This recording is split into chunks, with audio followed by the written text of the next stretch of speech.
Assalamualaikum warahmatullahi wabarakatuh. Salam sejahtera buat kita semua. Berjumpa lagi dengan saya, Anis Hafawati, dalam diskusi bahasa. Bagaimana kabar kalian? Semoga tetap sehat dan semangat. Baik teman-teman, kali ini kita akan mendiskusikan tentang teks proposal. Nah, mungkin proposal bukan hal yang baru lagi buat kalian ya, apalagi bagi kalian yang aktif dalam organisasi, pasti sudah pernah membuat proposal atau minimal tahulah proposal itu seperti apa bentuknya. Baik, untuk kali ini mari kita ulas kembali mengenai proposal. Kita cari tahu lagi pengertian dan jenis-jenisnya, karena ternyata jenis proposal itu ada berbagai macam. Apa itu proposal? Proposal adalah sebuah usulan atau rencana atau tawaran yang ditulis dalam bentuk rancangan kerja yang akan dilaksanakan.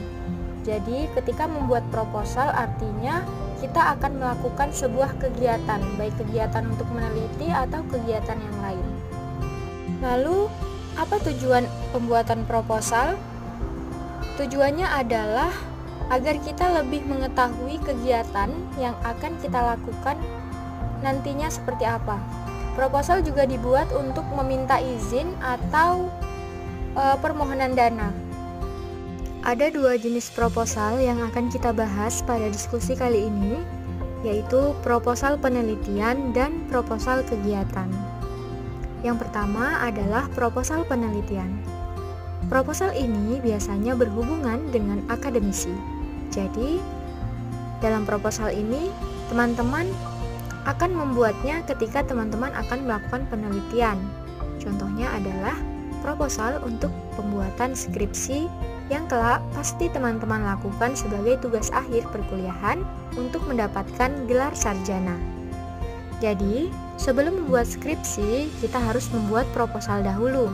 Dan saya sudah pernah melakukannya semasa kuliah. Sudah pernah ditolak juga. Jadi, kemungkinan ditolak berkali-kali itu sangat ada. Jadi, kalau sekarang teman-teman tidak membuat tugas, kemudian saya selaku dosen teman-teman sering menanyakan tentang tugas kalian atau mengingatkan untuk segera mengerjakan dan menyerahkan tugas tersebut, itu belum apa-apa. Itu masih sangat B aja. Tapi nanti ketika kalian mulai menulis tugas akhir, kemudian dosen berkali-kali menolak proposal yang teman-teman buat, dan kalian masih santai-santai saja seperti sekarang, maka saya bisa pastikan kalian bakalan jadi mapala alias mahasiswa paling lama, bahkan menjadi mahasiswa abadi. Kalau sudah seperti itu, siap-siap untuk menerima surat cinta untuk di DO. Saya harap itu tidak terjadi kepada teman-teman. Kemudian yang kedua adalah proposal kegiatan. Jenis proposal ini adalah jenis proposal yang mungkin sering atau sudah pernah teman-teman buat sebelumnya. Karena proposal kegiatan adalah proposal yang ditulis untuk mengajukan rencana kegiatan baik individu maupun kelompok.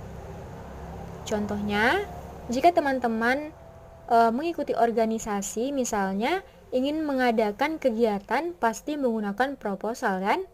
Jadi di dalamnya berisi kapan kegiatan akan dilakukan, siapa pesertanya, membutuhkan dana berapa, dan lain sebagainya.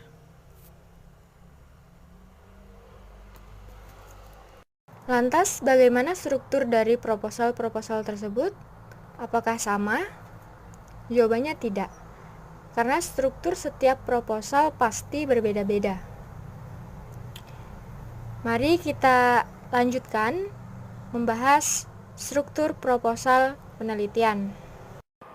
Pada bagian awal proposal penelitian, diawali dengan halaman judul, kemudian lembar pengesahan, daftar isi, daftar tabel, daftar gambar, dan lain-lain.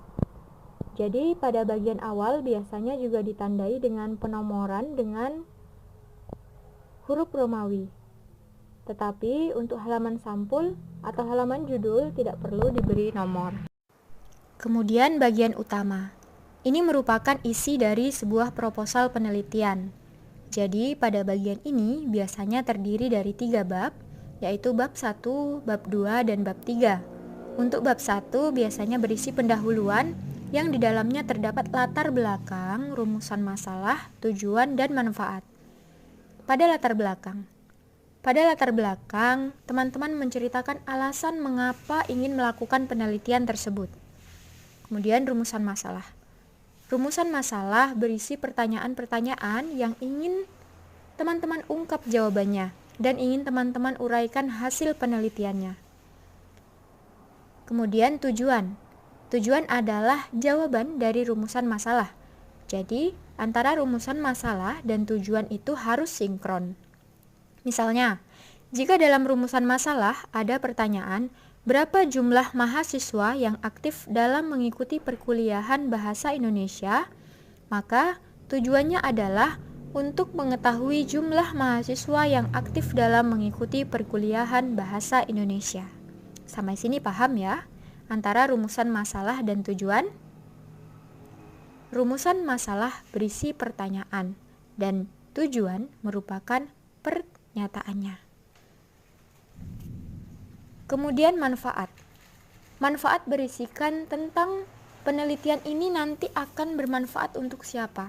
Misalnya, manfaat yang diambil adalah dari sisi mahasiswa, bagi universitas mungkin, dan bagi para pembaca pada umumnya. Jadi, di dalam manfaat, berisi manfaat yang ditujukan kepada pihak-pihak tertentu. Kemudian bab 2, berisi tentang tinjauan pustaka atau kajian teori.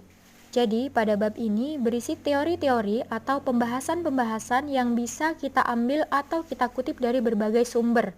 Misalnya dari buku, dari website, atau dari apa saja. Yang penting nyambung dengan penelitian kita atau sesuai dengan penelitian kita. Pada kajian teori ini, kita harus mencari data-data yang sesuai penelitian yang akan kita lakukan. Kemudian bab 3 adalah metodologi penelitian. Jadi, inti dari penelitian ini, teman-teman mau menggunakan metode apa? Mau metode wawancara, angket, atau pustaka, atau yang lainnya? Kemudian pengumpulan datanya gimana? Berapa lama waktu yang diperlukan?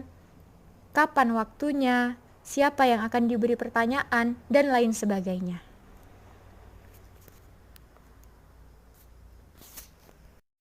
Kemudian bagian akhir. Pada bagian akhir berisi daftar pustaka dan lampiran. Nah, tadi pada kajian teori kita akan mengambil atau mengutip dari buku atau web atau yang lainnya. Nah, buku itu kita tuliskan di daftar pustaka.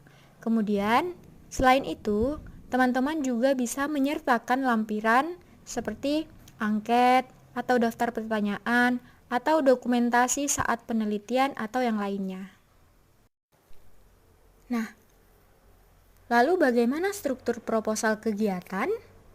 Untuk struktur proposal kegiatan, strukturnya cukup simpel karena berbeda dengan proposal penelitian. Pada proposal kegiatan tidak perlu materi atau teori yang banyak seperti pada proposal penelitian. Cukup menuliskan halaman sampul atau halaman judul.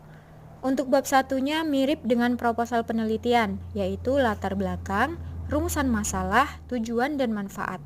Kemudian, untuk bab 2 tidak ada kajian teori, tetapi berisi tata laksana kegiatan, seperti bentuk kegiatannya apa, kapan dilakukan kegiatan tersebut, pesertanya siapa saja, anggaran dananya berapa, susunan panitia, dan yang lain-lainnya.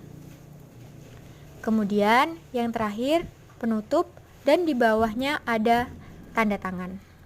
Nah, itu tadi pembahasan atau diskusi tentang teks proposal, yaitu teks proposal penelitian dan teks proposal kegiatan.